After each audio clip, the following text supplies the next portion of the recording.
The candles in the chapel burned too bright, too many of them, casting shadows that moved like they were alive along the stone walls.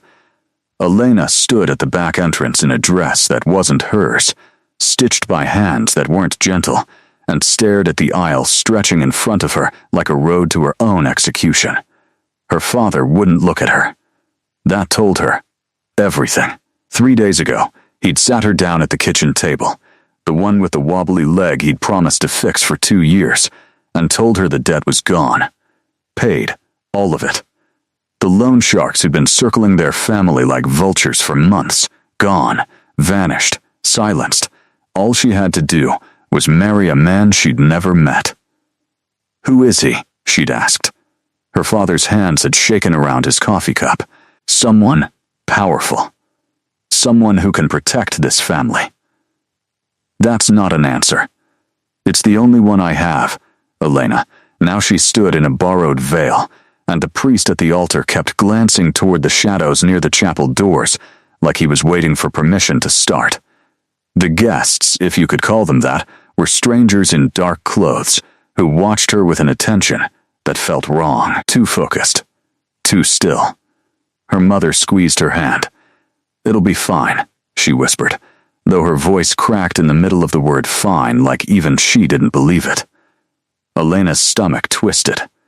She hadn't eaten since yesterday. Couldn't. Every time she tried, her throat closed up like her body already knew something her mind was refusing to accept. The village women had warned her, in whispers over the well, in half-finished sentences that trailed off whenever she got too close. "He doesn't age. He was here before my grandmother was born. The last woman who angered him disappeared during a full moon, and nobody ever found her. They called him things that weren't names. The Pale Lord. The thing in the North Tower. Something that wore a man's face, but wasn't one underneath. A monster, they said. Plainly, without exaggeration, the way you'd say a storm was coming." Elena had laughed the first time she heard it. Now, standing here, the laugh felt like it belonged to a different person entirely. "Elena," her father's voice. Low. Urgent. "It's time." She looked at the aisle again. At the end of it, a figure stood with his back to her, tall, dressed in black, that seemed to drink the candlelight rather than reflect it. He hadn't turned around once. Not during the entrance of the guests, not during the lighting of the final candle, not now. Like he already knew what she looked like. Like there was no need to check. "I can't," Elena breathed. "You can," her mother said. But her grip on Elena's arm had gone hard, desperate. The grip of someone holding onto a rope over a cliff edge. The priest cleared his throat. Somewhere behind Elena, someone shifted their weight on an old wooden pew, and the sound cracked through the silence like a gunshot. Elena took one step. Then, another. Her shoes, 2 sizes too small, borrowed from a cousin, pinched with every movement, but the pain felt distant, unimportant. Background noise beneath the roar building in her chest. Halfway down the aisle, she stopped. She didn't decide to stop. Her body simply refused to keep walking, rooted to the stone floor like something had reached up through the cracks and anchored her there. "Elena," her father hissed. The figure at the altar still hadn't turned. And something about that, the sheer indifference of it, the way he stood there like her arrival was inevitable, like her feelings didn't factor into whether this happened. Something about that cracked the last thread holding her composure together. "I won't do this," she said. Her voice came out smaller than she wanted, but it carried in the silent chapel. Nobody moved. "I said I won't." The priest looked toward the altar, uncertain, waiting for some signal. "He's not even human," Elena said, and now her voice was rising, shaking, months of fear and days of dread pouring out of her all at once. "You're selling me to a monster. You're selling me to something that isn't even Elena. Stop," her mother begged. But she couldn't stop. Something had broken open inside her and there was no closing it again. "I'd rather die," she said. And she meant it. felt the truth of it burning up through her chest and out her mouth, than marry a monster. The words echoed off stone walls built centuries before she was born, and for the first time since she'd walked into the chapel, the figure at the altar turned around. His face wasn't what she expected. Not scarred, not twisted, not the grotesque thing the village whispers had painted in her mind. He was, if anything, unbearably beautiful in a way that felt like a different kind of wrongness. Features too symmetrical, eyes too pale, an unnatural stillness in the way he held himself, like a painting pretending to be a person. His eyes found hers across the length of the chapel, and something in them wasn't anger. Wasn't hurt, either. Something closer to amusement. Tired, and ancient, and edged with something Elena couldn't name. "Too late," he said. His voice was quiet, but it filled the room the way thunder fills the sky before you even hear it. Elena's breath caught. "What?" He took one step down from the altar, unhurried, each movement deliberate. "The binding rites were completed the moment you walked through those doors, little bride. Before the priest speaks a single word. Before I say your name." He tilted his head slightly, studying her the way someone studies a puzzle they've already half solved. "You've been mine since the threshold." The chapel had gone completely silent, the kind of silence that presses against your ears, and Elena stood frozen in the middle of the aisle, her heart slamming against her ribs so hard she thought everyone must be able to hear it. "That's not possible," she said. There was no ceremony. No vows. Vows are for humans," he said, still walking toward her, unhurried, like he had all the time in existence and knew it. "My kind binds differently. Older ways. The moment you crossed into consecrated ground wearing that dress, carrying my ring in your family's possession," he nodded toward her hand, and Alana looked down to see the ring her father had given her that morning, plain silver, cold against her finger. The binding began. "Nobody told me that. Would it have changed anything?" His pale eyes didn't blink. "You still would have walked through those doors. Your family still needed the debt paid." Alana's mother let out a small, broken sound behind her. Alana didn't turn around. She couldn't look away from the man in front of her, this thing that wasn't supposed to be handsome, wasn't supposed to have a voice that made her chest ache with something other than fear. "I called you a monster," she said. "You did." He stopped an arm's length away from her now, close enough that she could see the faint gray undertone beneath his skin, the way his eyes didn't quite catch light the way human eyes did. "Was I wrong to let it stand? You're not even going to argue? Why would I argue with the truth?" Something flickered across his face, gone before she could name it. "I've killed men for less insult than what you just shouted in front of my own guests. I've burned villages to the ground for daring to whisper my name wrong." He paused. "I am, by every measure your people use, a monster." Elena's throat tightened. She'd expected fury. She'd expected to be dragged, punished, made an example of in front of everyone watching. Instead, he stood there, calm, almost bored, admitting to horrors like he was reading off a grocery list. "Then, why haven't you hurt me?" she asked, voice smaller now. "Because you're mine," he said simply, like that explained everything, like ownership and protection were the same word in whatever language lived inside his 300-year-old mind. "A man doesn't burn down what belongs to him. I'm not a possession." "No," he agreed, surprising her. "You're not. But you are bound to me, whether either of us likes the terms or not."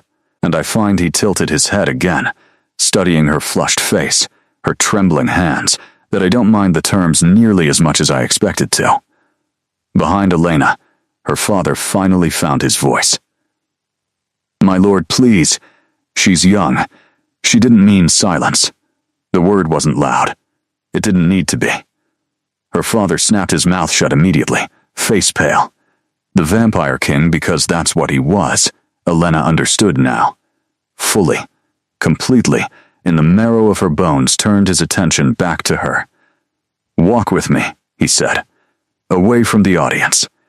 You've given them enough of a show. And if I refuse, you won't." He said it without arrogance, just certainty, the kind that came from centuries of being right about people. "You're curious. Terrified, yes, but curious underneath it. I can smell it on you." Elena's cheeks burned. "That's disgusting. It's honest." A ghost of something that might have been amusement touched his mouth. "Come, I don't bite unless invited." He turned and walked toward a side door near the altar, and after a moment of hesitation, Elena followed, her small shoes clicking against stone. Every eye in the chapel following her, but nobody moving to stop her, nobody daring to. Outside, the night air hit her like cold water, sharp and clean after the candle smoke and incense of the chapel. They stood in a courtyard she hadn't noticed on the way in, walled in by high stone, a single fountain trickling in the center, moonlight silvering everything it touched. "My name is Adrian," he said, without her asking, "since you'll be using it for considerably longer than tonight." "Elena," she said, though she suspected he already knew. "Elena." He said it slowly, testing the shape of it in his mouth. A pretty name for someone who just declared, in front of 40 witnesses, that she'd rather die than be my wife. "I meant it. I know." He didn't seem bothered by this. If anything, something in his expression sharpened, interested. Most brides who come to me arrive grateful, or resigned, or too frightened to speak at all. "You screamed the truth at me in front of my own court." He studied her like she was something rare, unexpected. A stone turned over to reveal something glittering underneath. That took either enormous courage or a complete absence of self-preservation. Maybe both, he agreed, and this time the amusement reached his eyes fully. Brief, but real. Elena wrapped her arms around herself against the cold. "What happens now?" "Now?" Adrian looked up at the moon, half hidden behind thin cloud. "Now you come to my home. You'll have your own chambers, your own staff, more freedom than you likely expect from a monster's wife. You will not be touched against your will. You will not be starved, or caged, or hurt for the crime of speaking your mind, though I'd advise more caution around anyone other than myself." "That's generous," Elena said, unable to keep the bitterness from her voice, for someone who just bought me. Something in his face went still. "I didn't buy you, Elena. I paid a debt that would have destroyed your family within the year, and in exchange the old rights bound you to my household. There's a difference, even if it doesn't feel that way tonight. It feels exactly the same." "Then, I have work to do," Adrian said quietly, convincing you otherwise. The castle rose out of the mountainside like it had grown there, stone merging into stone, towers disappearing into low cloud that never seemed to fully clear. Elena had seen it from the village her whole life, a shadow on the horizon that mothers used to frighten children into good behavior, and now she was riding through its gates in a carriage that smelled of leather and something faintly metallic underneath. Adrian rode beside the carriage on a black horse, rather than inside it with her, which she was grateful for. She needed the space to breathe, to process, to stop her hands from shaking every time she thought about the ring on her finger and what it meant. When they arrived, servants appeared from every direction, moving with the quiet efficiency of people who'd done this 1,000 times before, though something in their eyes when they looked at her. Curiosity. Pity, something else she couldn't quite place, told her that maybe they hadn't. Maybe brides who screamed the word monster in the chapel weren't common after all. An older woman with kind eyes and silver-streaked hair stepped forward first. "I'm Margaret," she said. "I'll be seeing to your needs while you settle in." "Thank you," Elena said, because she didn't know what else to say. Margaret studied her for a moment, something assessing in her gaze. "You're paler than the last one." "The last one?" "Never mind that now." Margaret gestured toward the entrance, a massive door carved with symbols Elena didn't recognize, old and worn smooth by centuries of hands. Let's get you inside before the cold gets any worse. The interior of the castle wasn't what Elena expected. She'd braced herself for something cold, sparse, decorated in whatever aesthetic monsters preferred, but instead, she found warmth. Fireplaces burning in nearly every room they passed. Tapestries depicting scenes she didn't have time to study properly. Books, so many books, stacked and shelved and scattered across tables like someone read constantly, voraciously, without pattern. He likes to read, Margit said, noticing Elena's gaze lingering on a particularly large stack near a window seat. Has for longer than anyone alive can remember. How long has he been like this? Margit's expression shuddered slightly. That's not really my story to tell, dear. Best you ask him yourself, if you're brave enough. They climbed a wide staircase, and at the top, Margit led her down a corridor lined with tall windows, moonlight pooling across the stone floor in silver rectangles. Your chambers, Margit said, opening a heavy wooden door. Elena stepped inside and stopped short. The room was beautiful in a way that felt almost cruel given the circumstances. A large bed with soft linens, a fireplace already crackling with warmth, a balcony overlooking what she guessed was a garden, though it was too dark to see clearly. A wardrobe stood against one wall, already filled, she discovered when she opened it, with dresses far finer than anything she'd ever owned. I don't understand, she said quietly. Why does any of this matter to him? I'm not even human, I mean. He's not human, and I'm just you're his wife, Margit said like that answered everything. Though it didn't, not really, not to Elena. I'm his hostage. Margit's mouth thinned slightly. That's your word for it. Not everyone would agree. She moved to straighten the already perfect bedding, giving her hands something to do. For what it's worth, the master doesn't take brides lightly. Whatever else you think of him, know that. There's a whatever else clause? That's reassuring. A small, unexpected laugh escaped Margit. You've got some fire in you. Good. You'll need it here. After Margit left, promising to return with food and a change of clothes, Elena sat on the edge of the enormous bed and finally let herself shake, the tremors she'd been holding back since the chapel finally breaking free. She pressed her palms against her eyes and tried to breathe, tried to think past the roaring panic in her chest. She'd screamed at a vampire king in front of his entire court.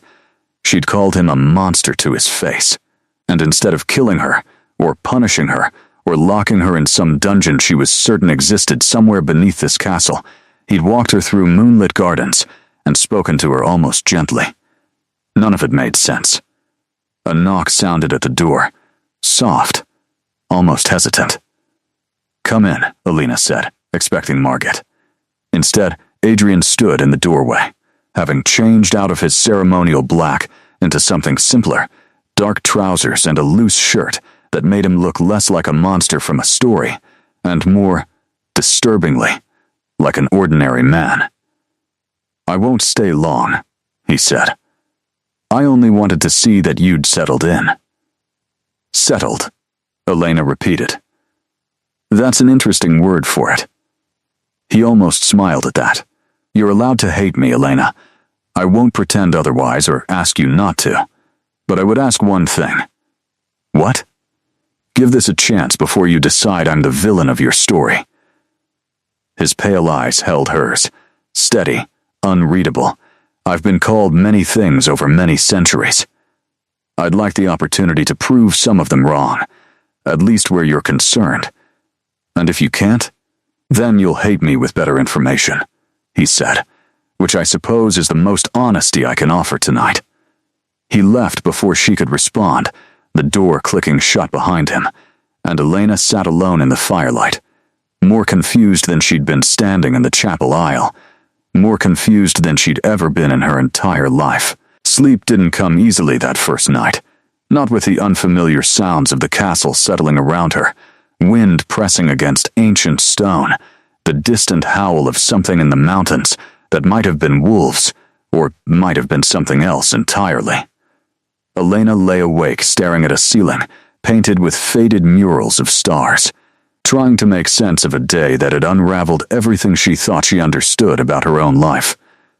She must have slept eventually, because she woke to sunlight filtering through gauzy curtains, and for one disoriented moment, she forgot where she was. Then the memory crashed back. The chapel, the scream, the ring on her finger that she still hadn't removed, and her stomach dropped all over again. A tray waited on the small table near the window, bread still warm, fruit she didn't recognize, and a note in handwriting so precise it looked almost printed. Breakfast in the garden, if you're willing. No obligation. Elena stared at the note longer than necessary. No obligation. As if any of this had ever felt like a choice, but curiosity, that same curiosity Adrian had accused her of the night before, won out over stubbornness, and after washing and dressing in one of the simpler gowns from the wardrobe, she made her way downstairs, following vague directions from a passing servant until she found the garden. It was nothing like she expected. Roses climbed along stone walls in colors she'd never seen, deep purples and near blacks that shouldn't have looked beautiful, but somehow did. A small table sat beneath a trellis heavy with vines, already set for two, though only one chair was occupied. Adrian looked up as she approached, and something in his expression shifted, surprise maybe, that she'd actually come. "You came," he said. "I was hungry. It wasn't entirely a lie. Sit, please." He gestured to the empty chair across from him. Sunlight touched his skin in a way that should have hurt him, she thought, based on everything the village stories claimed, but he simply sat there, calm, unbothered, sipping something dark from a cup that wasn't quite coffee and wasn't quite blood, she realized with a start, and didn't want to think too hard about. "The sun doesn't burn you," she said, sitting carefully. "Old wives' tales exaggerate," Adrian said. "Direct, prolonged exposure weakens me. This," he gestured to the dappled shade of the trellis, "is simply uncomfortable, not dangerous. Rather like you standing too long in the cold. Unpleasant, survivable. What else do the stories get wrong?" "Most things," he said, and something in his tone suggested he found the question, and perhaps her willingness to ask it, unexpectedly refreshing. "I don't sleep in a coffin. I don't turn into a bat. Garlic is simply a food I find overpowering, nothing more sinister than that. And blood?" His expression flickered, something guarded passing behind his pale eyes. "That part isn't exaggeration." Elena's hand stilled around the bread she'd been reaching for. "Do you will you I won't feed from you?"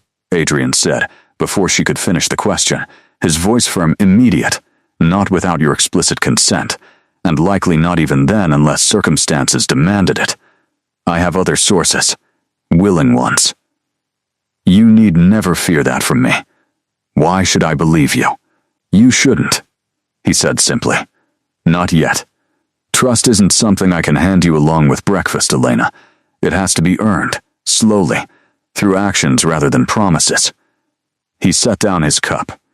"I only ask that you allow me the chance to earn it, rather than deciding the answer before I've had the opportunity to try."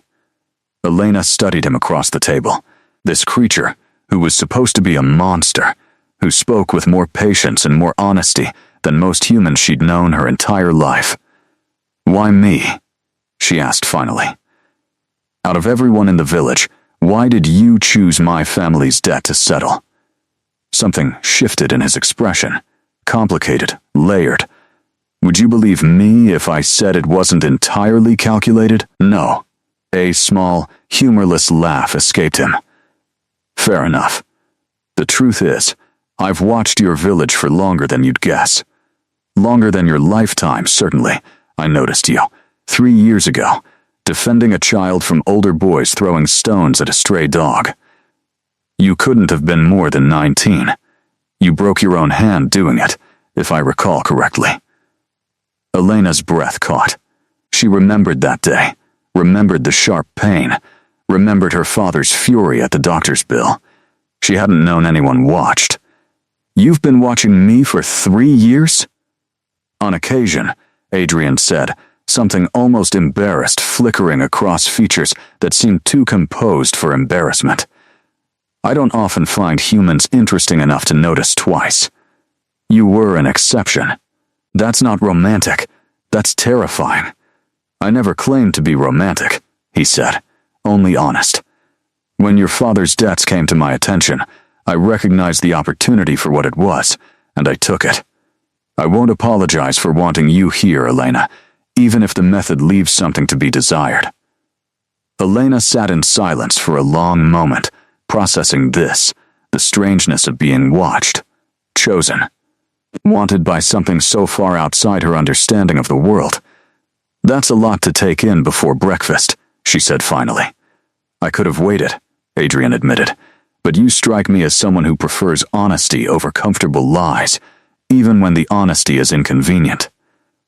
"You're right about that," Elena said, and reached for the bread again, her hands steadier now than they'd been minutes ago. "Tell me more then, since we're being honest." Something in Adrian's expression eased, warmed slightly, like he hadn't expected this, hadn't expected her curiosity to outweigh her fear so quickly. "What would you like to know?" "Everything," Elena said. "You have 3 years of watching me. I think I'm owed at least one morning of watching you back." They talked through breakfast, and then through the hour after, the sun climbing higher, and Adrian retreating further into the shade of the trellis, without ever mentioning discomfort. Though Elena noticed the small, careful way he adjusted his position, and filed it away as something to consider later. He told her fragments, not the whole story, not yet, but enough. Born in a kingdom that no longer existed, name changed by conquest and time, until even he sometimes struggled to remember which version of himself came first. Turned by a rival lord during a war that had erased entire bloodlines from history, the transformation less a gift than a curse disguised as one. Forced immortality with no instruction manual, no guide for how to survive centuries without losing whatever remained human inside him. "Did you have a choice?" Elena asked. "When you returned?"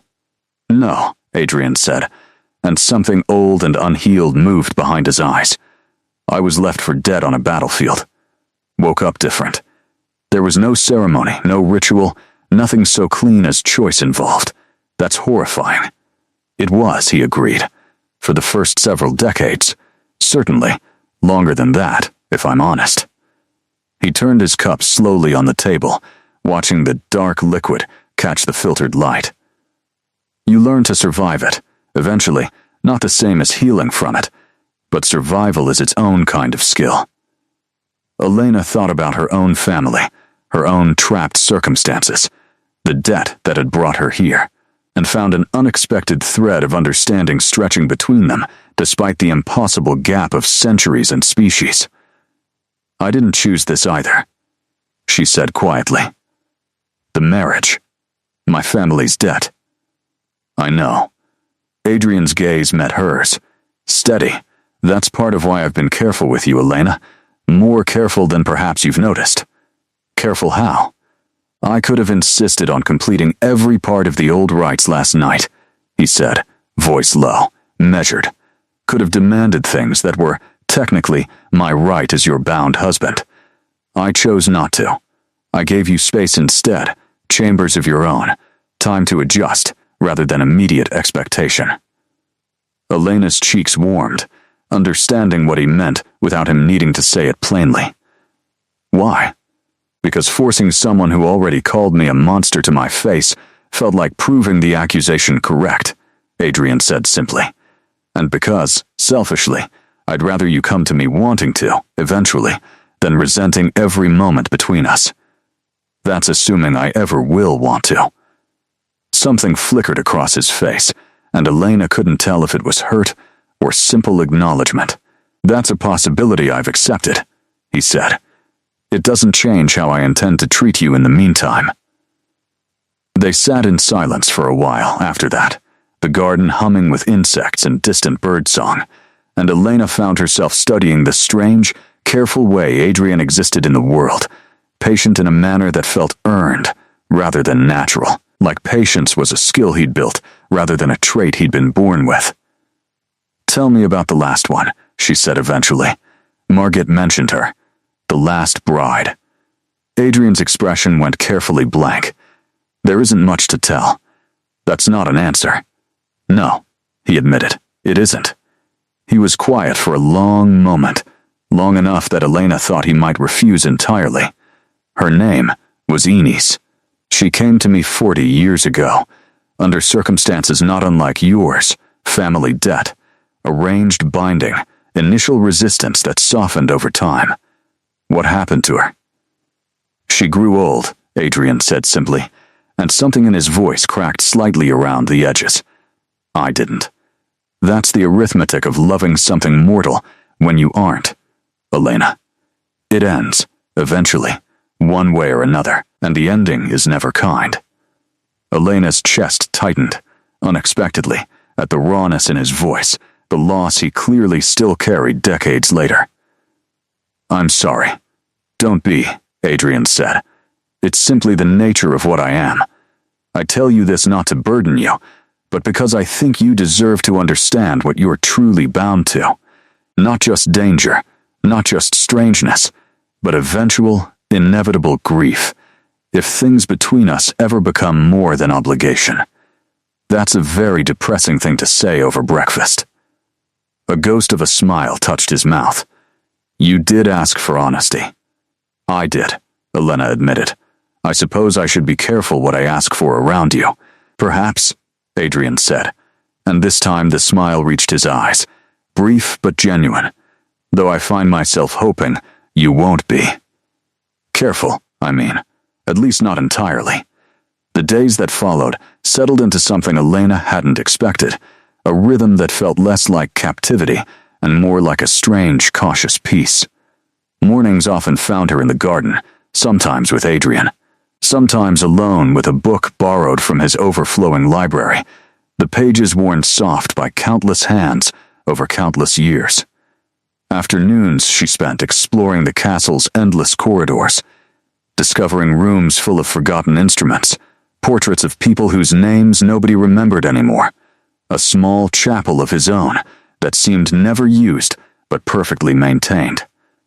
Margit became something like a friend during those first 2 weeks, sharp-tongued and warm in equal measure, filling in details Adrian either couldn't or wouldn't share himself. "He hasn't smiled this much in years," Margit told her one afternoon, folding linens with practiced efficiency while Elena sat nearby, half reading, half listening. "Not since before Inez passed. He seems sad, mostly," Elena said, "when he thinks nobody's watching. Immortal grief doesn't heal the way ours does," Margit said. "It just gets quieter, learns to hide better." She glanced at Elena, something calculating in her gaze. "You've made him louder again. The grief, I mean. Loud enough that even someone as stubborn as him can't ignore it entirely. That doesn't sound like a compliment." "It's the highest one I know how to give," Margit said, and left it there. That evening, Elena found Adrian in the library, surrounded by papers covered in handwriting, so old the ink had faded to near illegibility. He looked up when she entered, something unguarded in his expression before he caught himself and smoothed it away. "You're working," she said. "Should I leave?" "No." The word came too quickly, and something in his tone made Elena's chest warm despite herself. "Stay, if you'd like. I could use the distraction." She settled into the chair across from his desk, watching him work for a while in comfortable silence before curiosity got the better of her. "What are you writing?" "Correspondence," Adrian said. "There are others like me, scattered across various territories. Alliances require maintenance, even for creatures who measure time in centuries rather than years. Other vampire kings? Some, others. Different things entirely." He set down his pen, studying her with an expression she was beginning to recognize. careful curiosity, like he was still learning the shape of her, still cataloging what made her different from every other human he'd known across his impossibly long life. The world is stranger and more populated than most humans understand. Elena, your kind isn't alone in it, not by a considerable margin. That should probably terrify me more than it does. Perhaps you're simply becoming accustomed to strangeness, Adrian said, or perhaps you're braver than you give yourself credit for. Elena felt heat rise in her cheeks at the observation, unexpected and unwelcome in its effect on her. I called you a monster 3 weeks ago. You did, Adrian agreed, something wry touching his mouth. And yet here you sit, in my library, past midnight, asking questions about my correspondence rather than fleeing at the first opportunity. Maybe I don't have anywhere else to flee to. Maybe, he said, though something in his tone suggested he didn't fully believe that was the only reason, and Elena wasn't entirely certain she disagreed with his doubt. They talked long into the night after that, about small things mostly, her childhood in the village, the mother who worried too much, and the father who never quite met her eyes anymore since the death. His fragmented memories of a kingdom that had crumbled into dust and legend centuries before her grandparents were born. Elena found herself laughing, genuinely, at a story about Margit's predecessor accidentally setting fire to an entire wing of the castle, attempting to modernize the kitchens, and Adrian's expression when he heard that laugh shifted into something she didn't have a name for yet. Something soft, and surprised, and slightly wondering.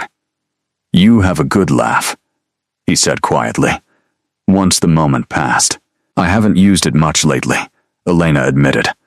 Not before all this. Because of your family's circumstances? Because of everything, Elena said. The debt hung over us for years before you ever entered the picture. I forgot what it felt like, not carrying that weight constantly. I'm sorry, Adrian said, and he sounded like he meant it, for whatever role I played in adding to that burden, even if the alternative would have been worse. You didn't create the debt. No, he agreed, but I used it. There's a difference between the two, but perhaps not as much distance as I'd like to believe. Elena studied him across the desk, this creature capable of both centuries of violence and this strange, careful tenderness that seemed to surprise even him. You keep apologizing, she said, for things that aren't entirely your fault. Guilt is one of the few human things immortality hasn't managed to strip from me, Adrian said. I've done considerable damage across my centuries, Elena. Some of it necessary, much of it not. I find myself unwilling to add your unhappiness to that particular ledger, if I can avoid it. And if you can't avoid it, then I'll apologize again, he said simply, and try harder the next time. The threat arrived on an ordinary Tuesday, disguised as nothing more sinister than a messenger at the gates, though the moment Margit's face changed, reading the sealed letter, Elena understood something had shifted. What is it? She asked, finding Adrian in his study an hour later, his expression carved from something colder than she'd seen before. An old rival, Adrian said, not looking up from the letter spread across his desk. Lord Bartholomew. We've had disagreements over territory, over methods, over the general philosophy of how our kind should exist alongside humans, for the better part of 2 centuries. What does he want? You, Adrian said simply, finally meeting her eyes, and something in his gaze made Alana's stomach drop. Word travels quickly among our circles, Alana, even to places that shouldn't concern themselves with a minor lord's new bride. He's heard about the chapel. The scream. Your defiance. Why would that matter to him? Because weakness attracts predators, Adrian said, his jaw tight. He believes a bride who publicly called her husband a monster represents a fracture in my household, an opportunity. He's requested a formal audience to discuss, and I quote, the concerning state of your domestic affairs. Elena's blood ran cold. He wants to take me. He wants to humiliate me, Adrian corrected. And taking you would accomplish that quite effectively, yes, among our kind. A bride is more than companionship, Elena. She represents territory, stability, strength. Losing you to a rival would signal weakness that others would circle like sharks, smelling blood and water. So this is about your reputation. It's about your safety, Adrian said, voice sharpening slightly. Bartholomew doesn't collect brides out of romantic interest. Elena, he collects them as trophies, as proof of dominance, and he discards them once they've served that purpose. If he takes you from me, your life afterward would be considerably worse than anything you've experienced here. Elena sat down slowly, processing this new layer of danger stacked atop everything else she'd already absorbed in the past weeks. What happens now? Now, I refuse his audience request, Adrian said, and prepare for the possibility that refusal escalates matters. Escalates how? Something dark and old moved behind Adrian's pale eyes. However it needs to. Over the following days, the castle's rhythm shifted, subtle at first, then unmistakably. Guards Elena hadn't noticed before became visible at every entrance. Margit's easy warmth grew tighter, watchful. Adrian himself seemed to age backward into something harder, more careful. The gentle scholar she'd been getting to know retreating behind centuries of hardened survival instinct. "You're different," Alana said one evening, finding him examining old maps spread across his study table, marking territories with small, precise symbols. "I'm preparing," Adrian said, not looking up. "For war? For whatever Bartholomew decides to attempt." His pen paused. "I won't lie to you and pretend this isn't serious, Elena. He's old, nearly as old as I am, and considerably less concerned with restraint than I've learned to be. What can I do?" Adrian finally looked up, something almost startled crossing his features. "You want to help? You're protecting me," Elena said. "It seems strange to simply sit in my chambers embroidering while you handle a war on my behalf." Something in his expression warmed despite the tension of the situation. "You could learn our defensive wards," he said slowly, considering. "Simple protections. Nothing that requires our nature to perform, just knowledge and precision. It would make you less vulnerable, should the worst occur. Teach me, then." They spent the following evenings in the castle's oldest chamber, Adrian patiently walking her through symbols and words in languages long dead, protective marks that could be drawn with chalk or blood, or simply intention, depending on the strength required. Ilana's hands, clumsy at first, gradually steadied under his guidance, and something shifted between them during those lessons, a partnership forming in the space where fear and necessity intersected. "You're a quick study," Adrian observed one night, watching her complete a warding circle with growing confidence. "I've had motivation," Ilana said, wiping chalk dust from her palms. "Dying seems like a strong incentive to learn quickly. That's one way to describe it."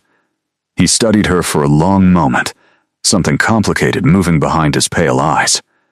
"Elena, I need you to understand something." "What?" "If Bartholomew attacks, if this situation truly escalates," Adrian said, voice low and serious, "there's a chance I won't be able to protect you completely. I'm strong, older than most of our kind, but I'm not infallible, and he's brought considerable resources to this conflict already." Elena's chest tightened. "Are you saying I might die?" "I'm saying the possibility exists," Adrian said, "and I'd rather you understand that clearly than discover it unprepared." He reached out, hesitant, and touched her hand, the first deliberate contact between them since the chapel weeks ago. "I won't let it happen without exhausting every option first. That much I can promise you." "That's not entirely reassuring." "No," Adrian admitted, "but it's honest. And I promised you honesty from the beginning." Bartholomew's forces arrived 3 nights later, under cover of a moon so thin it barely qualified as a sliver, and Elena woke to the sound of shouting echoing through the castle's stone corridors, distant at first, then unmistakably closer. Margit burst into her chambers without knocking, face pale, hair disheveled. "You need to move now," Adrian's orders. "What's happening?" Bartholomew didn't wait for a response to his audience request, Margit said, already pulling Elena toward the door. "He's brought soldiers, our kind and human mercenaries both. Adrian's holding the main gate, but he needs you somewhere defensible while this plays out." They moved quickly through corridors lit by flickering torchlight, the shouting growing louder, closer, punctuated occasionally by sounds Elena didn't want to identify too closely. Margit led her to the old chamber, where she'd practiced warding for the past week, and Elena understood immediately why. "Draw the circle," Margit said. "Full strength this time, everything Adrian taught you. It'll hold against most things that might come looking for you." Elena's hands shook as she pulled chalk from her pocket, but the movements themselves came steady. Muscle memory built through repeated practice taking over where panic threatened to overwhelm her. She drew the symbols Adrian had shown her, each line deliberate, each word murmured beneath her breath in a language that felt foreign on her tongue. But somehow, impossibly, right. "Stay here," Margit said. "No matter what you hear, Adrian will come for you once it's safe." "What if he can't?" Margit's expression tightened, something grim passing behind her eyes. "Then the circle holds regardless of who comes looking, and you wait for daylight. Bartholomew's forces won't linger past dawn if they haven't succeeded by then." Margit left before Elena could ask anything further, and then she was alone, sitting inside a chalk circle in a stone chamber, listening to the sounds of battle grow and recede through walls too thick to let her see anything clearly. Time moved strangely in the darkness. Minutes stretched into what felt like hours, punctuated by distant crashes, shouts that might have been triumph or might have been pain, and Elena found herself praying to whatever god might listen to something as complicated as a human bound to a vampire king. Please let him survive this. Please let this end without more loss than either of us can carry. She didn't know when she started crying, only realized it when the tears had already soaked into her sleeve, and she wiped her face angrily, frustrated with her own fear when Adrian was somewhere in this castle fighting for both their lives. A sound at the door made her freeze. Not Margit's familiar footsteps. Something heavier, unfamiliar, deliberate in a way that made every instinct scream danger. "Little bride," a voice said, smooth and cold, from the doorway. "I've heard so much about you." Elena's blood went to ice. The man in the doorway wasn't Adrian, tall and pale in similar fashion, but where Adrian's eyes held warmth beneath centuries of careful control, this man's held nothing but calculation, cold and reptilian. "Bartholomew," she said, though it wasn't a question. "You know my name. How flattering." He stepped closer, stopping abruptly at the edge of her chalk circle, something like surprise flickering across his features. "Clever girl. Adrian taught you well, it seems. Stay away from me. I don't intend to cross your little circle, if that's your concern," Bartholomew said, almost amused. "Crude magic, but effective enough against my kind." "No, I simply wanted to see for myself what caused all this commotion. What kind of woman inspires an old fool like Adrian to risk everything defending a mere human?" "I'm not just defending myself," Elena said, forcing steadiness into her voice despite the tremor in her hands. "He's defending his home. His people." "Sentiment," Bartholomew said, disgust curling his lip. "Adrian was always too soft for his own good, even centuries ago. Attachment makes creatures like us vulnerable, little bride. Mortal or not, you've become his greatest weakness. Or his greatest strength," Elena shot back, surprising herself with the conviction in her own voice. Bartholomew's expression flickered, something almost impressed beneath the contempt. "We'll see which proves true before this night ends." He turned to leave, then paused. "For what it's worth, I do hope you survive this, Elena. Adrian's suffering will taste considerably sweeter if you're alive to witness his failure."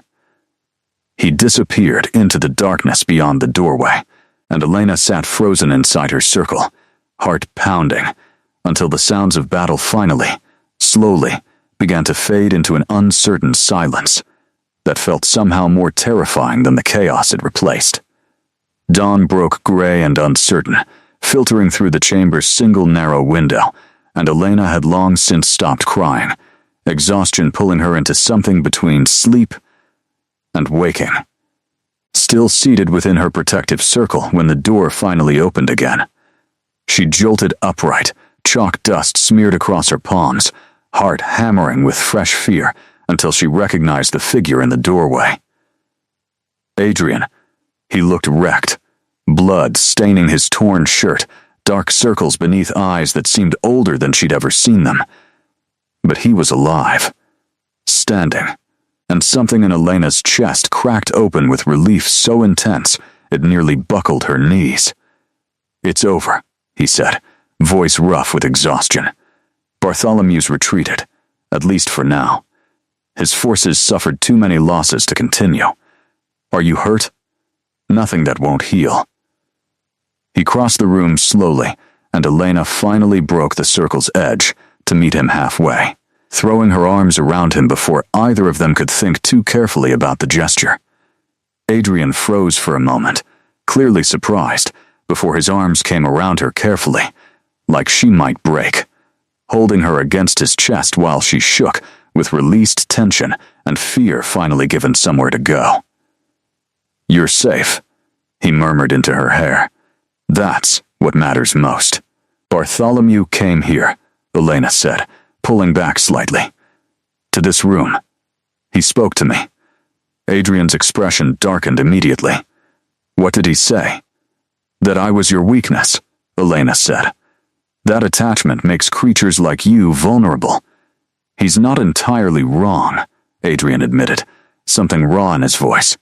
"I nearly lost this fight 3 times over tonight, each time because the thought of losing you distracted me at exactly the wrong moment." "That's not my fault." "No," Adrian agreed. "But it's a truth I need you to understand, Elena. Whatever this has become between us, it makes me vulnerable in ways I haven't experienced in centuries." Bartholomew saw that clearly enough to try exploiting it. "Do you regret it?" Elena asked quietly. "This? Whatever's grown between us?" Adrian's hand came up, gentle, tracing along her jaw with a tenderness that contradicted every violent hour that had just passed. "No," he said, voice certain despite everything. "I regret the danger it's brought you. I regret that Bartholomew now sees you as a target rather than simply my bride. But I don't regret you, Elena, not for a single moment." Something in Elena's chest loosened at those words, warmth spreading through exhaustion and fear in equal measure. "I don't regret it either," she admitted. "Even after everything, even after the chapel, and the terror, and now this. Even after calling me a monster?" Adrian asked, something wry touching his exhausted features.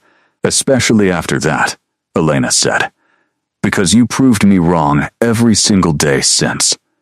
Adrian's thumb traced along her cheekbone, catching a stray tear she hadn't realized had fallen. "I should let you rest," he said, though his tone suggested reluctance to actually leave her side. "You've been through considerable trauma tonight." "Stay," Elena said, surprising herself with the immediacy of the word. "Just for a while. I don't want to be alone yet." Adrian studied her for a long moment, something uncertain flickering behind his exhausted eyes. "Are you certain?" "I am." He nodded slowly, and together they made their way back to her chambers, Adrian's arms supporting her more than either of them acknowledged aloud, both running on fumes after a night that had tested every limit they possessed. Once inside, Elena settled onto the bed, and Adrian hesitated near the doorway, clearly uncertain of boundaries even after everything they'd survived together. "You can sit," Elena said softly. I'm not asking for anything beyond company right now." He crossed the room and settled into the chair near her bed rather than the bed itself, something careful in the distance he maintained despite her invitation, and Elena found herself appreciating that restraint even as part of her wished he'd close the gap entirely. "Tell me something," she said, drowsiness pulling at her voice. "Something good. I don't want to fall asleep thinking about Bartholomew's face." Adrian considered this for a moment. "When I was young, before any of this, before the war and the turning and the centuries that followed, I used to watch the stars from my mother's garden. She taught me the names of constellations that don't exist anymore, kingdoms that have crumbled into forgotten dust." "That's beautiful." "It was," Adrian agreed softly. "I haven't thought about that garden in decades.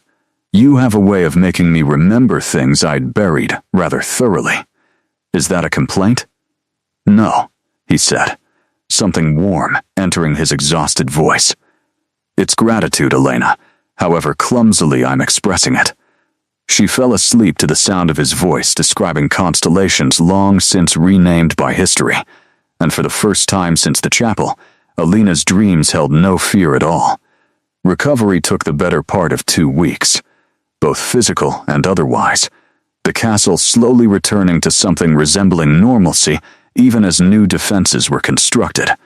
New alliances quietly formed to guard against future attempts by Bartholomew or others who might sense weakness in Adrian's household. Elena found herself changed by the experience in ways she was still cataloging. The fear that had defined her first days here had transformed into something else entirely. Not absence of caution, but a kind of hard-won trust, built through shared danger and mutual protection rather than empty promises. "You've been quiet today," Adrian observed one afternoon, finding her in the garden where she'd taken to spending most of her free hours, watching the roses that somehow bloomed regardless of season in this strange magic-touched place. "I've been thinking," Elena admitted. "About Bartholomew? He hasn't attempted further contact, if that's your concern." "About us," Elena said, and watched Adrian's expression shift into something more careful, more guarded. "About what happens now, whether this is still just obligation, or whether it's become something else." Adrian settled onto the bench beside her, close but not touching, giving her space to continue without pressure. "What would you like it to become?" "I don't know," Elena admitted honestly. 3 months ago, I was screaming that I'd rather die than marry you. Now I don't know how to imagine my life without you in it." Something in Adrian's expression cracked open, vulnerable in a way she'd rarely seen from him. "I've been asking myself similar questions," he said quietly. "For centuries, I convinced myself that attachment was weakness, that watching mortals age and die repeatedly was a pain not worth risking again after innies. And then you walked through my chapel doors screaming that I was a monster. And somehow, impossibly, that became the beginning of something I hadn't allowed myself to want in decades. That's not very flattering," Elena said, though warmth colored her voice. "No," Adrian agreed, something almost laughing in his tone, "but it's honest, which you've made clear you prefer over flattery. I have." Elena turned to face him fully, gathering courage she didn't entirely feel. "Adrian, I need to ask you something, and I need an honest answer, not a diplomatic one. Anything. If I asked you to release me from this binding," she said carefully, watching his face for reaction. "If I said I wanted to leave, to return to my village, would you let me go?"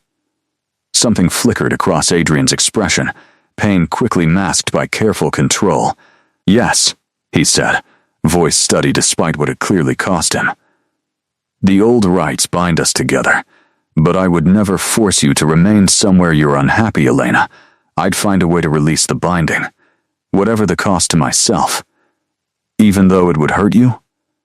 "Especially because it would hurt me," Adrian said. "Love that requires imprisonment isn't love at all, whatever ancient rites might claim otherwise." Elena felt tears prick her eyes, unexpected and overwhelming. You'd really let me go. I would, Adrian confirmed, though his voice cracked slightly on the words. It would destroy something in me to do it. But yes, Elena, your happiness matters more than my own comfort. Good, Elena said, and watched confusion flicker across Adrian's features. Because I need to know that before I tell you I don't want to leave. You don't? No, Elena said, certainty flooding through her with each word. I want to stay. Not because of the binding, not because of debt or obligation, but because somewhere during the last 3 months, screaming monster in a chapel became falling in love with a man who happens to be one. Adrian's breath caught audibly, something raw and hopeful breaking across his ancient, careful features. Elena, I mean it, she continued, reaching for his hand, cool and familiar beneath her fingers. I know what loving you means. I know eventually I'll grow old, and you won't, and that ending will hurt exactly as much as you warned me it would. But I'd rather have however many years I get with you than a lifetime of safety spent wondering what I walked away from.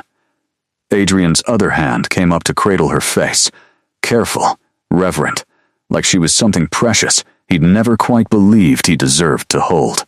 I love you, he said, the words seeming to cost him considerable vulnerability after centuries of guarding against exactly this kind of exposure. I think I have for longer than I've been willing to admit, even to myself. Since the chapel? Elena asked, a small smile breaking through her tears. Since the moment you screamed that I was a monster. Adrian admitted, something like wonder in his voice, and I realized I wanted, more than anything in 3 centuries of existence, to prove you wrong. News of their engagement, or rather the formal announcement that their binding had transformed from obligation into genuine partnership, spread through the castle within hours. Margit's delighted expression the first Elena encountered upon leaving the garden hand in hand with Adrian. Finally, Margit said, wiping at her eyes with the corner of her apron. I was beginning to think you two would circle each other cautiously until the end of days. We had considerable obstacles to work through, Adrian said, though the small smile playing at his mouth suggested he didn't mind the teasing. Obstacles like Bartholomew attempting to burn down half the castle, Margit said dryly. Yes, quite the romantic timeline you've managed. Elena laughed, genuine and unguarded, the sound still slightly unfamiliar after months of careful restraint. When you put it that way, it does sound rather absurd. Love usually is, Margit said, at least the kind worth having. She squeezed Elena's hand briefly. I'm glad for you both. Truly, the following weeks brought changes Elena hadn't quite anticipated, letters arriving from various corners of Adrian's carefully maintained network, congratulations mixed with cautious inquiries about what the formalized bond might mean for existing alliances and rivalries. Bartholomew, notably, sent nothing, though Adrian assured her his silence wasn't retreat so much as recalculation. He'll try again eventually, Adrian said one evening, reviewing correspondence at his desk while Elena curled into the chair across from him with a book she wasn't actually reading. Creatures like Bartholomew don't simply accept defeat and move on. That's not reassuring. No, Adrian agreed. But it's honest, and we'll be better prepared next time. This castle's defenses have strengthened considerably since that night, and our alliances have solidified rather than weakened, contrary to what he likely anticipated.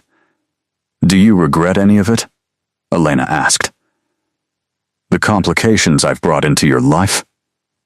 Adrian set down his pen, giving her his full attention. Elena, I lived nearly 3 centuries in careful isolation before you arrived, convinced that solitude was simply the price of what I am. You've brought chaos, certainly, and danger, and complications I never anticipated. But you've also brought the first genuine happiness I've experienced since Eni's past. I wouldn't trade that, not for all the peaceful solitude in the world. Elena's chest warmed at the admission, something that still surprised her every time Adrian shared vulnerability so openly. Centuries of careful guarding gradually eroding in her presence. I keep waiting for this to feel less impossible, she admitted. Loving someone who remembers kingdoms that don't exist anymore, who watched my great-grandmother's generation live and die. Does it frighten you? The scope of the difference between us? Sometimes, Elena admitted honestly. Mostly it just feels surreal, like I fell asleep in my father's kitchen and woke up in someone else's story entirely. Perhaps you did, Adrian said, something thoughtful entering his voice. Perhaps that's precisely what happened, in a manner of speaking. The Elena who sat at that kitchen table, worrying about debts and futures shaped entirely by circumstances beyond her control, that person doesn't exist quite the same way anymore. Who exists instead? Someone braver, Adrian said simply. Someone who screamed truth at a monster and then stayed to discover the truth was more complicated than either of us initially believed. Elena crossed the room and settled into his lap, an intimacy that had grown natural between them over recent weeks, and Adrian's arms came around her automatically, familiar now in a way that still occasionally startled her with its rightness. Tell me something, she said, tracing idle patterns against his chest. If you could go back, to before the chapel, before any of this, would you still choose the same path? Still settle my father's debt? Still bind me to this life? Adrian considered the question with evident seriousness. I'd handle certain things differently, he admitted. I'd tell you the truth about the binding sooner, rather than letting you discover it mid-ceremony. I'd give your family more warning, more choice in how matters unfolded. He pressed a kiss against her hair, gentle and certain. But choosing you, Elena? That part I wouldn't change, not for any alternative timeline available to me. Even knowing everything that followed? Bartholomew, the danger, the eventual grief we're both signing up for? Even then, Adrian confirmed. Some things are worth the complications they bring, Elena. You've taught me that. Somehow. Despite centuries of convincing myself otherwise. They sat together as evening light shifted golden through the windows, and Elena found herself thinking about the girl who'd stood frozen in a chapel aisle months ago, certain she was walking toward her own destruction, never imagining that destruction might instead become the beginning of everything she hadn't known she wanted. The wedding, when it finally came, bore almost no resemblance to that first ceremony months earlier. No forced vows, no desperate screaming, no families trading debt for daughters like commodities passed between hands. Instead, Elena stood in the same chapel by choice, wearing a dress she'd selected herself, surrounded by faces that had become genuinely familiar over months of shared danger and gradual trust. Her parents attended, cautious but present, her father finally meeting her eyes for the first time since that original terrible morning, something like relief and shame mingling in his expression when he saw how genuinely happy she appeared. You look radiant, he said, voice rough with emotion neither of them had expected. I feel it, Elena admitted, and watched her father's shoulders loosen slightly, some long-held guilt finally beginning to ease. I never meant for it to become like this, he continued. The debt, the arrangement. I thought I was condemning you to something terrible.